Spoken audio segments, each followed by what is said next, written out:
I think Coach Fickle, Coach Tressel, the history, speaks for itself on the quality of defense that they've always had, the tremendous challenge that it'll be for us in a very hostile environment and a super proud program that has great tradition, great history, and great expectations. So it'll be a great challenge for our group, and looking forward to the opportunity. Fire away. Thanks, Coach. Starting left side with Chase. I think when you were in Indiana, you went to Wisconsin one time, I think at the end of the COVID year. Can you just speak to the what you just mentioned, the hostile atmosphere, the crowd noise, et cetera? Well, there's no fans at the game for that game. That's right. Yeah, I've been there a few times as a player too when I was a player, and so I just think it's a program that loves football. The fans are very passionate, and it's a tremendous environment to play and compete in. And that's a credit to their fan base and the pride that they have in that state for that program. And so it'll be a challenge for sure, and one we're excited for. Let's go to the middle of the room, Emily Grace. Coach, as far as Jaylen's presence in the pocket, what do you see that's working, and where do you want to see growth headed into week 3? Well, I think he did some nice things the other night as far as avoiding some rush and creating some plays, and I think there's other times where, we're looking for him to try to get the ball out of his hands, when there's opportunities that present themselves that way. So, I don't think any two plays are the same. I think every situation, you're just continuing to try to teach and point out, opportunities to just stay away from some negative plays that way. And sometimes, there's not much the quarterback can do. But in the opportunities where we feel like maybe he could have made a different choice or decision, we just talk through that. Obviously these are split-second decisions, and he made a lot of great plays for us. And there's a couple where, hey, maybe if you got the ball out here, he threw the ball here, or whatever it may be. So that happens every game. And I think he's been receptive to that, and acknowledges and recognizes each and every game opportunities for improvement. And I thought there was a lot of great moments for him, in that regard in the game as well. Let's go left side, Steven.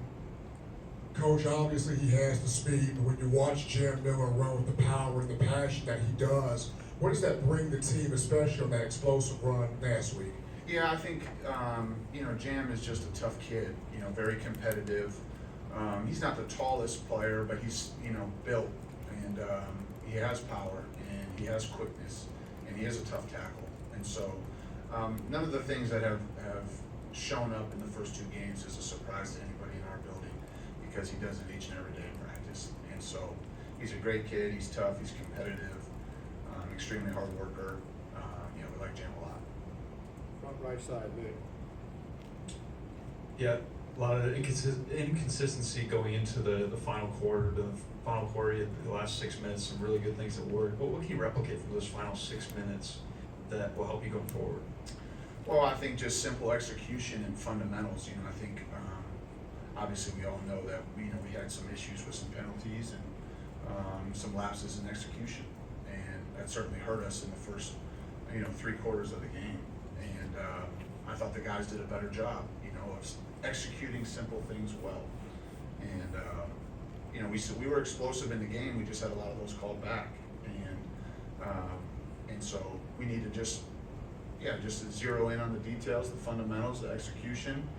And there's a lot that goes into that, but I also think that's what ended up hurting us was when we didn't focus on the small things, on the details. We didn't play with good fundamentals and technique. We fouled and we had penalties, and so I thought they did a better job of that. Obviously, of just executing simple plays well, and they were helpful. Let's go to Mike in the middle here. Mike. What'd you see from Wilkin on film, and just with the 3 holding penalties?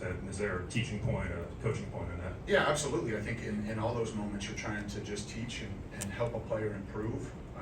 I think Wilkin cares a whole bunch, wants to be as good as he can possibly be, and I think in some of those moments it goes back to what we talked about, and it's not just specifically to him, it's for the whole group. If your fundamentals aren't right, if your eyes aren't in the right spot, you can get out of position. And I think that's what, not just for him specifically, but our whole group, it goes back to footwork, eye discipline, simple things, to make sure that you're in the right position to make the play, the right way within the rules. And so that's what I would say to the whole group is just making sure that we're detailing the right details so that we can execute simple football well. And as we all know, those are, you're a foot off or an inch off or the wrong hand placement away from, not getting called for a penalty. And so that's what we're focusing on, not just with Wilkin, but with the whole group. Go to the left side, sorry, Tony. Yeah, what have you seen from Hunter Wohler first, and then second of all, how much can you lean on Coach Hitch just having a familiarity with that secondary, especially the safeties unit? I have a ton of respect for him. I think he's a fantastic football player, and he's well coached. And I also think his instincts show up. Very productive. For him to have the number of tackles that he had a year ago is impressive. And I have a ton of respect for him as a football player. The way he plays the game, the way he competes. I think that's pretty evident and stands out on film. And then Coach Hitch, certainly there's things that you ask, as you can imagine, to try to just understand the scheme. What I would say is that, every year is different for each team. Every group of players is slightly different. Their group that they had this year, there's a lot of returners, specifically in the back end and in the middle of their defense. But then there's some new pieces, and we'll be ready to adjust depending on how they decide to play us. So, but certainly, yeah, there's things that we're, talking to Coach Hitch about relative to, the way that they structure their defense or the calls or whatever that may be. So, yeah, he's a great sounding board that way, and he's helpful that way. Stay on the left side, front row, Joe. Coach, can you speak on the challenges that the shuffling up front gave to the offense, and then really what y'all did to overcome the shuffling, and how close was Elijah to starting in the game on Saturday? Well, we don't make any excuses. The guys that are out there are starters, and their expectation is that they play well and execute and do their job. And so we don't look for that. We don't, allow anybody in the building to talk about, the shuffling. And I mean, the guys that are ready to practice, that's who we practice with, and we prepare them to execute and do their job. And if they're out there on the field, they're capable of doing it. And so that's really where our focus is. And as far as availability of players and what that looked like throughout the week, we decided to go with the group that had the most reps together.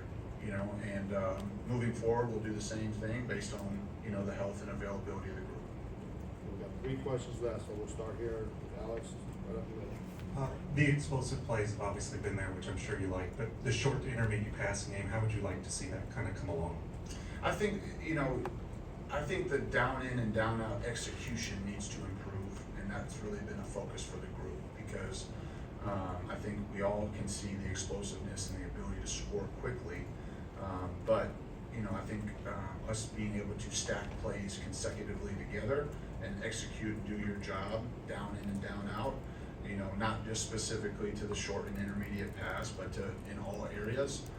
That's certainly a point of emphasis this week and moving forward that, we just stack good plays together, and the explosive plays will come in addition to that. Travion, far left. Hey, Coach. Can you just speak about what the offense, what's the offensive mindset this week heading in heading into Wisconsin after seeing all the just the small mistakes and stuff like that? What will be the mindset in practice this week? Yeah, just as I mentioned, to make sure that we're detailing the right details and focus on execution. That's really been that'll be the focus this week, and excited about the opportunity to compete against a great opponent in a great environment, and looking forward to that challenge. And so that'll be the mindset. All right, we're gonna finish up with Katie. What's going to be the emphasis on ball security after some of the fumbles in the first 2 games? Well, and I know Coach mentioned this in the post game. We emphasize ball security each and every day in every drill, and we certainly have periods of practice where we're specifically drilling it. That won't change. It's not like we understand the importance of it. Our players understand the importance of it. The things that came up in the game can't happen, and our guys know that. We know that. So I wouldn't tell you that there will be an extra emphasis because it's always emphasized at a high level. And so this week will be no different. And so we look to improve in that area. Thank you, Coach. Appreciate it. Thank you. Roll Tide.